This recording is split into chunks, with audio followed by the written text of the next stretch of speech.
Starlink atau Starbuck keliling merupakan Oke, bukan itu. Kita tidak akan membahas mengenai Starlink atau Starbuck keliling, melainkan Starlink, satelitnya Elon Musk yang baru aja diresmikan pada tanggal 19 Mei kemarin di salah satu puskesmas yang ada di Bali. Pemirsa, kehadiran layanan internet berbasis satelit Starlink milik Elon Musk resmi diluncurkan di Indonesia dari Bali pada Minggu 19 Mei 2024. Starlink diklaim memiliki akses dan kecepatan internet yang lebih tinggi.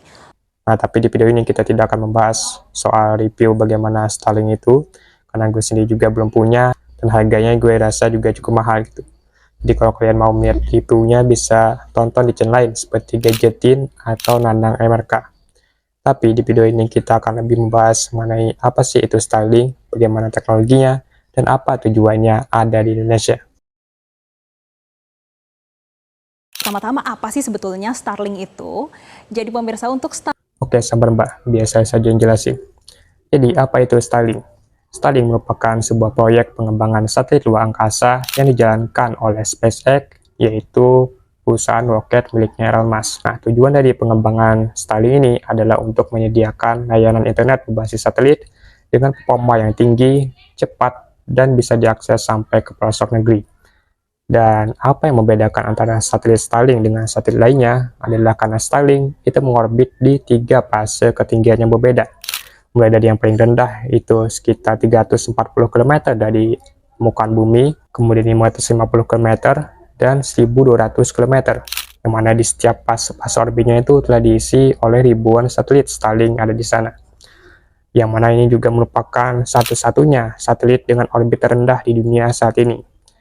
Dan kalau kita coba bandingkan dengan geosatelit lainnya yang bisa mencapai ribuan kilometer di atas permukaan bumi, maka ini bagaikan antara jarak City dan MU di klasemen EPL sih. Nah, terus apa nih manfaat dari satelit dengan orbit yang rendah ini? Manfaat utamanya adalah kecepatan dari mengirim dan menangkap sinyal atau biasa disebut sebagai latensinya itu bisa sangat rendah dan prosesnya juga bisa sangat cepat. Yang mana kalau satelit lain pada umumnya itu bisa memakan waktu sampai ratusan millisecond hanya untuk menangkap dan mengirim sinyal, maka Starlink hanya perlu waktu 25 millisecond untuk melakukannya. Wow, luar biasa bukan? Gila banget, gila banget, gila banget. Bahkan mereka sampai memamerkan kelebihan ini di website mereka dengan menunjukkan sebab rendah latensi yang dimiliki oleh Starlink. Kalau kalian masih bertanya, apa sih fungsi dari latensi yang rendah ini? Yaitu biar internet kalian gak lemot gitu. Biar kalau kalian main game itu tidak ngelak-ngelak, hanya membuat kalian marah-marah ke operator ketika lagi push rank. Biar kalau kalian lagi nonton anime itu bisa lancar, dan biar kalau kalian lagi teleponan sama mantan itu tidak terganggu.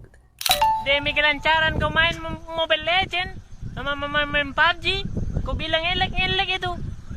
Ang pikir sama otak sikit nih, aku manjat nih jauh na tinggi nih. Nah, nyawa taruhan. Nah, terus emang sebabnya cepat sih internet Starlink ini. Ya kalau gue lihat dari video review-nya sih itu bisa dibilang sangat cepat sekali gitu. Sekitar 100 sampai 200-an Mbps untuk downloadnya, 20 sampai 30-an Mbps untuk uploadnya, dan 20 sampai 60 millisecond untuk latensinya. Ya walaupun memang untuk download dan uploadnya itu tidak 1:1. Tapi kalau kalian mau download satu season One Piece ini sudah sangat bisa ya. Dan kalau kalian mau main game kompetitif juga sudah sangat lancar gitu. Kayaknya hijau ya, 22, 21, 26, 28, 44. Di bawah 50 terus sih kalau saya perhatiin. Buat yang sering pakai internet operator dari tower mah, itu udah kemewahan ya. Gila banget, gila banget.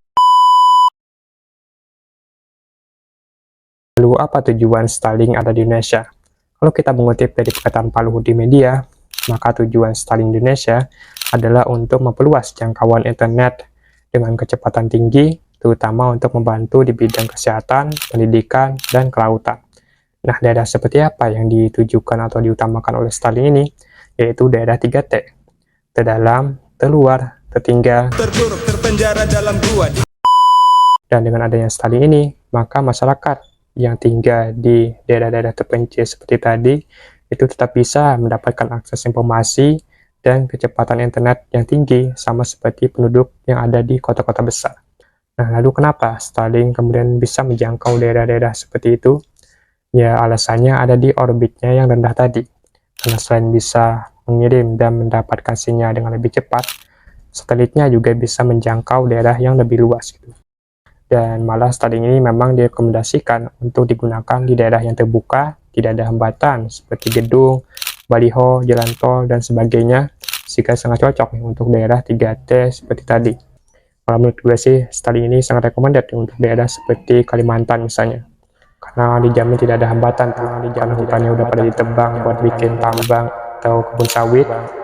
Ditambah lagi kalau misalnya amit-amit gitu ya, Kalimantan terkena banjir gitu, karena kerusakan lingkungan, maka warganya tetap bisa menggunakan internet, sama seperti yang ada di Brazil kemarin. Terus kalau misalkan ada pengambilan lahan paksa atau tambang-tambang ilegal di daerah itu, maka bisa langsung direkam terus dipiralin ke sosmed gitu, karena sudah ada Starlink sebagai internetnya.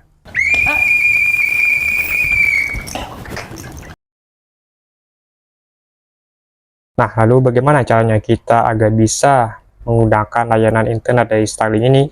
Apakah kita perlu datang ke kantor cabangnya, kemudian mengisi berbagai macam formulir, terus menunggu teknisi datang ke rumah kita untuk memasangkan alatnya, kemudian kita di-spam telepon oleh Mbak CS disuruh ningkatin layanan internet? Ya, tidak seperti itu, tenang saja ya. Karena ini menggunakan satelit, bukan fiber optik yang kabelnya biasanya ngalangin jalan, maka hal pertama yang harus kalian lakukan jika ingin menggunakan Starlink adalah membeli alat penangkap sinyalnya atau biasa disebut sebagai terminal yang harganya juga cukup terjangkau.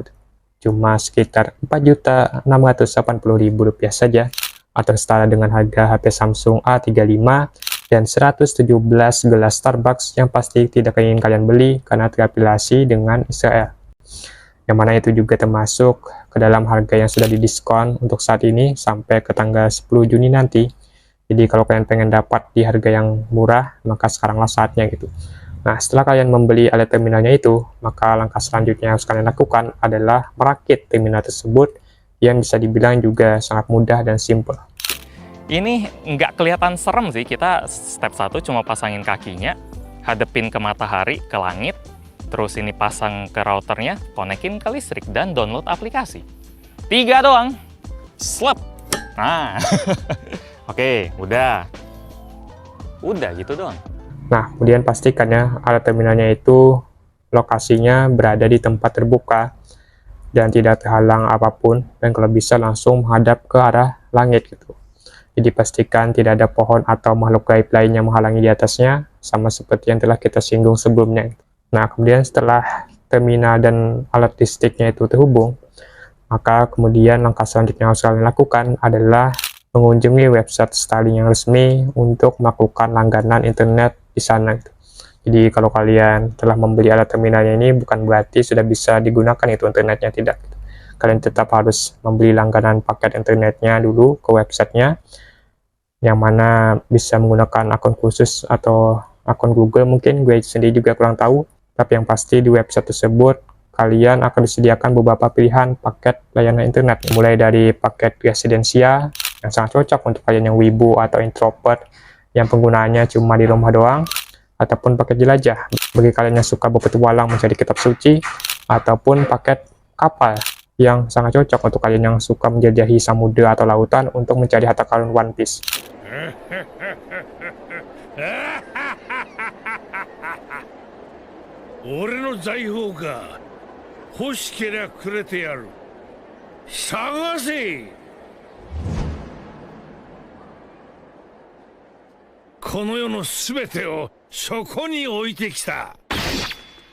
Nah, tapi mungkin bagi sebagian orang akan terasa cukup mahal ya untuk layanan internetnya ini, yang mana untuk residensialnya saja bisa mencapai 750.000, kemudian 990.000 untuk paket jelajahnya, dan bisa sampai 4,3 juta untuk layanan paket kapalnya.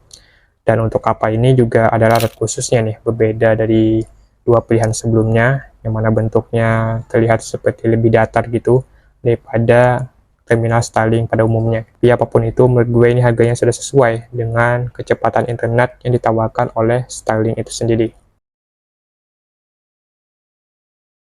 Perlu diakui, Starlink memang dapat memberikan manfaat untuk memperluas jangkauan internet sampai ke pelosok-pelosok daerah yang belum memiliki akses internet, karena selain koneksi internetnya yang sangat cepat, Starlink juga tidak memerlukan infrastruktur tradisional seperti kabel fiber optik atau menara seluler. Kita hanya perlu merakit dan kemudian menaruh terminalnya di tempat terbuka, kemudian kita sudah bisa mengakses internetnya. Akan tetapi, pakar keamanan cyber, Pak Pratama Persada juga mengingatkan nih, kalau ada potensi ancaman cyber di Indonesia, mulai dari campur tangan kontrol dari pihak asing, mata-mata ataupun peretasan satelit, sampai ke penegakan hukum yang menjadi semakin sulit. Tapi apapun itu, kita sekarang tidak bisa mengelak bahwa kita memang memerlukan Starlink di Indonesia. Dulu pemerintah diberi tugas untuk memperluas jaringan internet sampai ke daerah 3T, tapi malah belum terlaksana dengan baik. Sekarang datang Starlink memberikan solusi, tapi malah dicurigai gitu. Ya, kalaupun kita memang harus curiga karena takut ada konspirasi sebagainya, dan itu memang wajar dan perlu kita lakukan, tapi akan lebih baik kalau hal tersebut kita gunakan sebagai motivasi kita agar kita bisa terus mengembangkan teknologi kita sendiri, kita bisa bermanfaat sama seperti Starlink, dan agar kita bisa bebas dan tidak ketergantungan dengan orang lain gitu, atau pihak lain. Malah justru harusnya kita yang membuat mereka bergantung atau berharap kepada teknologi kita. Jadi ayo kita kembangkan terus teknologi kita kembangkan riset penelitian kita, agar kita bisa menjadi bangsa yang lebih kuat, lebih mandiri, dan tidak ketergantungan kepada teknologi asing. Jadi sekian video kali ini, kalau kalian punya pengalaman saat menggunakan Starlink ini, bisa tuliskan di kolom komentar di bawah. Terima kasih telah menonton, sampai jumpa lagi di video selanjutnya. Thanks for watching. Stuck in the mud, but it's okay. I don't have the pieces